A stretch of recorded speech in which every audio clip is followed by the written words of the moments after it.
bonding time. Ça, c'est juste pour ma petite cousine et ma soeur qui vont trop adorer. Alors, aujourd'hui, on va parler de la peau. Parce que la peau, c'est trop important et que pour bien choisir les cosmétiques, il faut comprendre la peau. C'est impossible de s'y connaître en cosmétique, de savoir comment bien les conseiller, comment bien les adapter si on n'a pas conscience de réellement ce qu'est la peau. Parce que la peau, c'est trop important. La peau, c'est l'organe le plus étendu et le plus lourd de notre corps. Donc c'est vraiment, vraiment, vraiment important d'au moins comprendre la peau.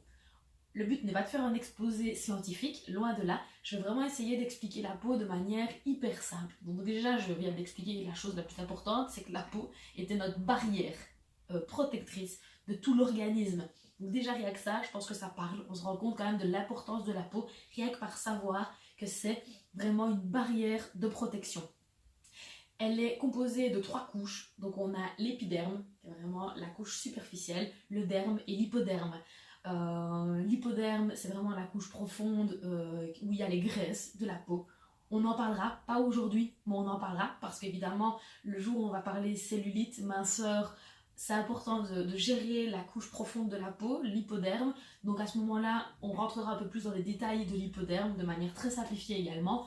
Il y a le derme, c'est important, le derme aussi, on en parlera, pas aujourd'hui. Aujourd'hui, on va se concentrer sur l'épiderme, qui est donc la couche la plus superficielle. L'épiderme, il a plusieurs couches, lui aussi. Donc on a 3 couches dans la peau et on a plusieurs couches dans l'épiderme. On ne va pas rentrer dans les détails des couches de l'épiderme parce que ça deviendrait fort scientifique. Rien que les noms sont très sympas. Non, on va simplement se rendre bien compte que notre peau, elle change. Tout le temps, elle peut changer. Déjà, information hyper importante, nous avons entièrement une nouvelle peau tous les 28 jours. C'est un truc de fou. Tous les 28 jours, on a entièrement une nouvelle peau. Alors, c'est pas comme le serpent, hein, la peau, elle va pas tomber toute d'un coup. Non, c'est quotidien.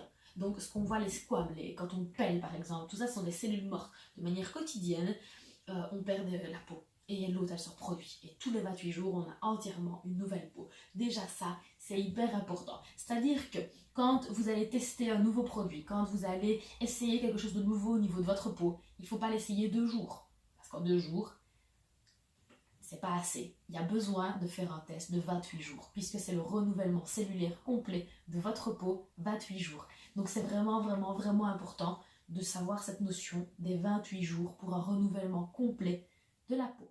Important également de savoir que la peau, elle peut varier en fonction de la saison, en fonction de notre état de fatigue, notre état de santé, en fonction de l'environnement dans lequel on vit, où on travaille. La peau, elle varie en fonction de tellement de choses, elle n'est jamais la même. Donc ça veut dire aussi que lorsque vous finissez votre pot de crème, il est important de vous dire, est-ce que ma peau, elle a toujours besoin des mêmes choses? Est-ce que ma peau, elle est toujours comme avant que je ne commence cette crème? C'est rarement le cas, dites-le vous bien. La peau, elle a tendance à changer tellement facilement en fonction de tellement de paramètres extérieurs, puisque évidemment, tout ce qui est pollution atmosphérique, goudron de cigarette, vapeur de cuisson, toutes des choses qui sont invisibles à l'œil nu, toutes ces choses vont venir agresser la peau. Et en fonction du quotidien, on va être plus ou moins exposé à certaines choses de l'environnement. Donc la peau, elle va s'adapter en fonction d'eux.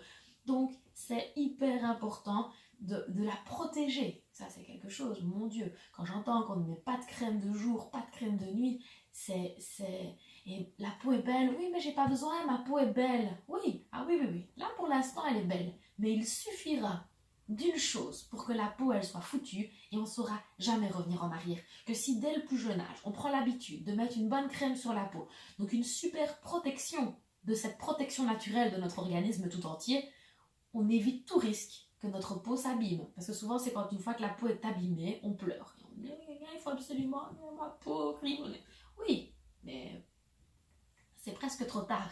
C'est vraiment important de se rendre compte de ça. C'est avant qu'il ne soit trop tard qu'il faut s'occuper de sa peau. C'est beaucoup trop important. Beaucoup, beaucoup, beaucoup. Alors, une de mes profs que j'adorais nous racontait, et je trouvais que cette mise en contexte était assez amusante, puisqu'elle nous a dit à l'école, les filles, c'est très simple.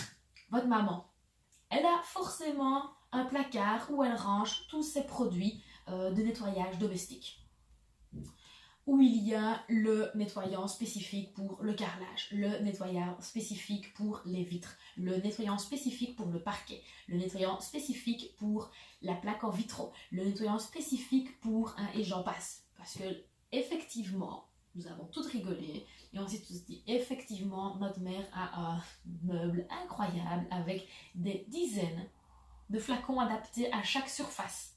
En revanche, a-t-elle une crème de jour adaptée à sa peau? Non.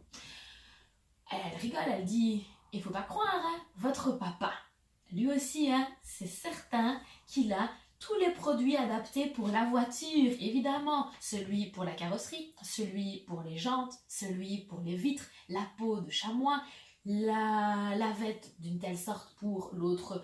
Bref, lui aussi, le père, hein, il a un budget incroyable au niveau produits pour la voiture. Mon Dieu, à savoir quand même, la voiture, on peut la changer.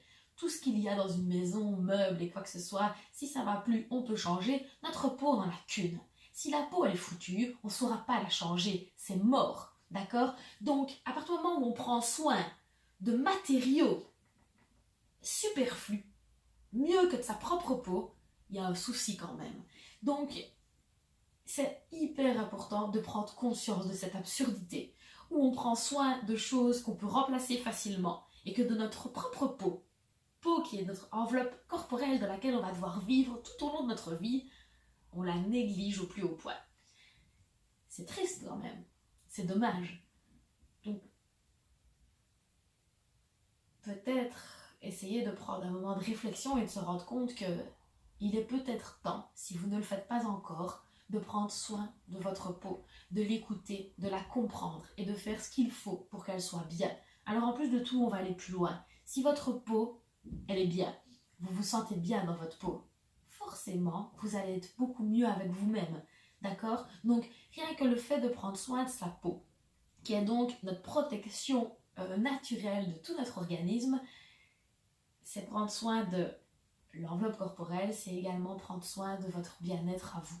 Parce que si vous êtes bien dans votre peau, vous serez bien avec vous-même. Et c'est déjà un grand point de départ pour se sentir bien et être épanoui dans la vie. Et je pense réellement qu'à l'heure actuelle, c'est quelque chose de très, très, très, très important d'être épanoui. Ces explications pour vraiment vous faire prendre conscience de l'importance la plus extrême de votre peau. On n'en a qu'une. Il y en a une seule de peau. Une fois qu'elle est foutue, on ne sait quasi plus rien faire. Alors, une dernière petite précision au niveau de la peau. Personne n'a dû infrarouge. Alors, quand on va dans certains endroits et que malgré votre maquillage, on est capable de regarder la peau et de dire « Ah oui, il vous faut telle peau », c'est quand même compliqué. À l'œil nu comme ça, sans même la toucher, sans la voir démaquillée, réelle, de dire quel est le type de peau qu'on a et quels sont les cosmétiques qui nous sont adaptés. C'est quand même assez impressionnant. Je sais pas, certaines personnes ont peut-être des yeux infrarouges et arrivent à voir derrière les cosmétiques et les fards le réel état de la peau. Moi personnellement, je préfère voir la peau de manière naturelle, la toucher, et j'ai surtout un appareil de diagnostic ultra performant qui m'aide afin de faire des diagnostics où je vois des choses qui ne sont pas visibles à l'œil nu, où je peux établir le degré de choses qui sont impossibles de voir à l'œil nu. Ça sera aussi un sujet d'une autre vidéo. Voilà, c'était le sujet de ce jour. J'espère que ça vous a plu. N'hésitez pas à mettre en commentaire des remarques, des conseils ou même des choses que vous désirez aborder.